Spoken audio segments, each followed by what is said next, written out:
Hello, everyone, and welcome back to the latest edition of the Jake's Take with Jacob Elyachar Podcast. I'm your host, Jacob Elyachar, the chief content producer and writer at jakestake.com, a pop culture entertainment news website. Now, if you're listening to us to an audio version, please give us a 5-star rating, download this episode and more. But more importantly, if you're watching us on my YouTube channel, please give this video a thumbs up. Please comment below. Please subscribe. I really appreciate it. I'm thrilled to welcome our latest guest today. He is an actor. You may have seen him on Viaje on Trinkets, and he will also be playing Sebastian in the upcoming Skill House movie starring Bryce Hall, Hannah Stocking, Neal McDonough, and a little actor and rapper known as Curtis 50 Cent Jackson. So please help me welcome Jacob Skidmore to the podcast. Hi. Hi, Jacob. How are you? I'm great. How are you? Good. It's great to welcome a fellow Jacob onto a podcast. I know. Look at that. Yeah, this rarely has happened. There's only been a couple of times. My friend Jake the Sixth Ranger was the first Jake I've had, so you are the second. Perfect. Well, it's you and me, though.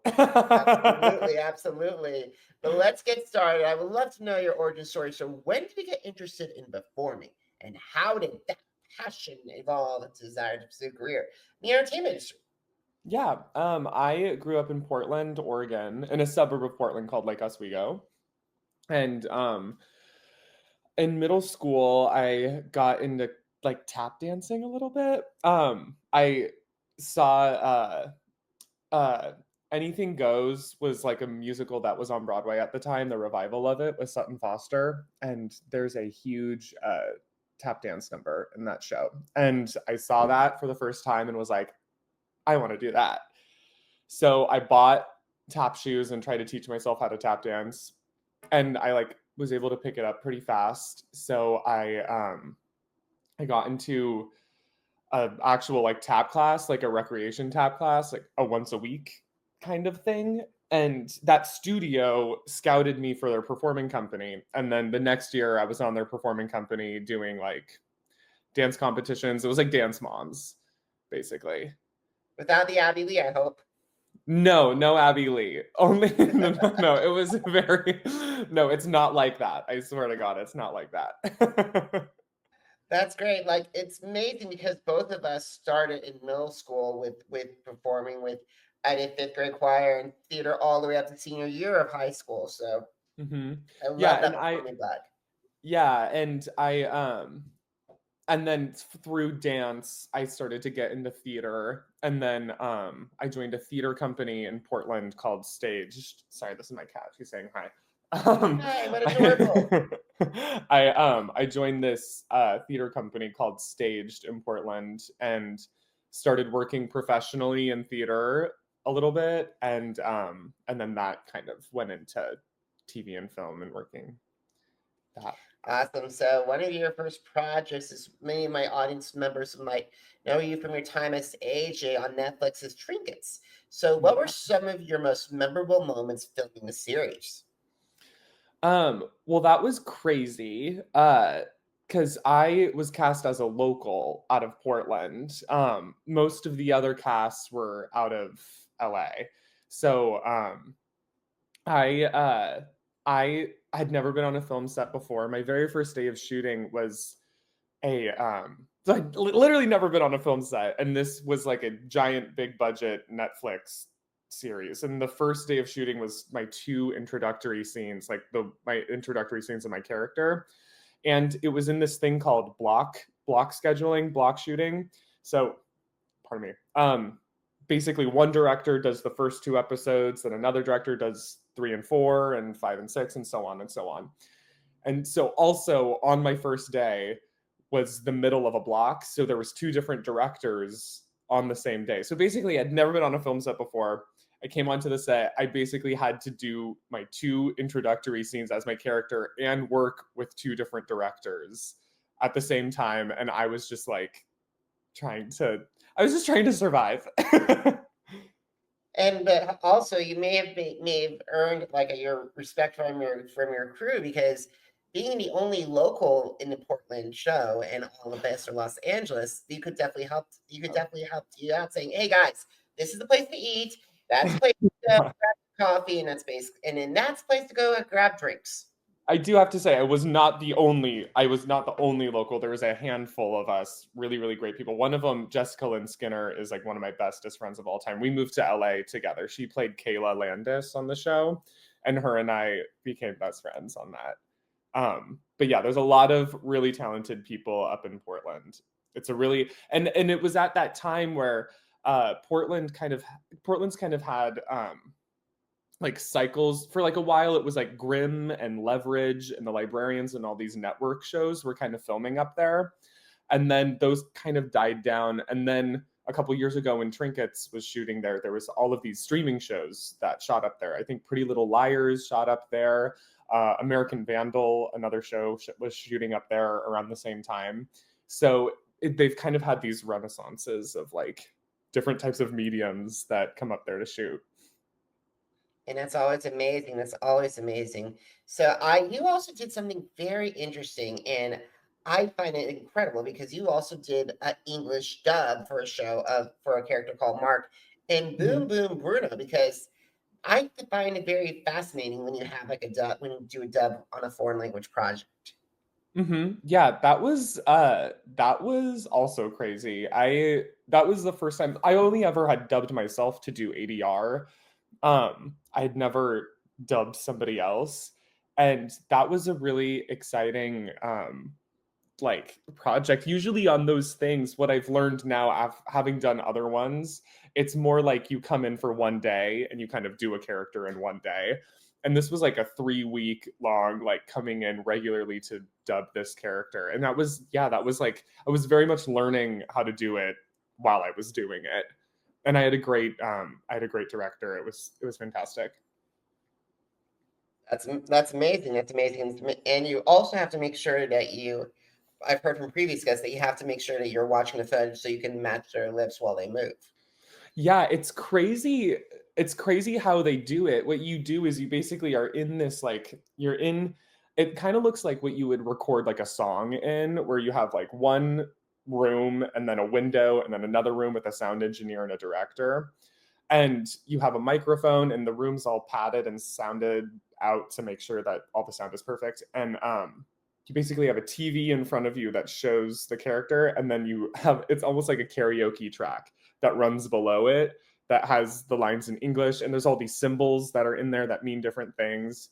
And yeah, it's really fun. What's also interesting about it is that you show up to work for that and you have no idea what you're doing. You just kind of show up to work. You can't prepare anything. You just show up and do it. That's amazing, because it's definitely a change of pace when it comes to like filming an actual something. Yeah, no, definitely. It was kind of like a relief to just be like, well, I'm just going to show up and whatever happens, happens. Alrighty, so you went from action and drama to now horror. So recently you had the opportunity to star in Skill House alongside Bryce Hall, Hannah Stocking, Neal McDonough, and Curtis 50 Cent Jackson, who also co-produced the film. So what attracted you to Skill House and this movie specifically? Yeah, I'm a really big fan of horror movies. I love horror movies, and I'd always wanted to be in one. So when the casting came in my inbox for this, I was like, oh, this is perfect. I think I can do this. I think I know what they're looking for. So yeah, and the character I just really understood, like I said, I really understood what I thought they were looking for this character. And I did it the same day. I mean, the same day I got the casting, I went home and did my self-tape for it. And yeah, it was really exciting. It was so much fun. That was like a huge like check off of the bucket list. I am not a horror guy. I can tell you this much.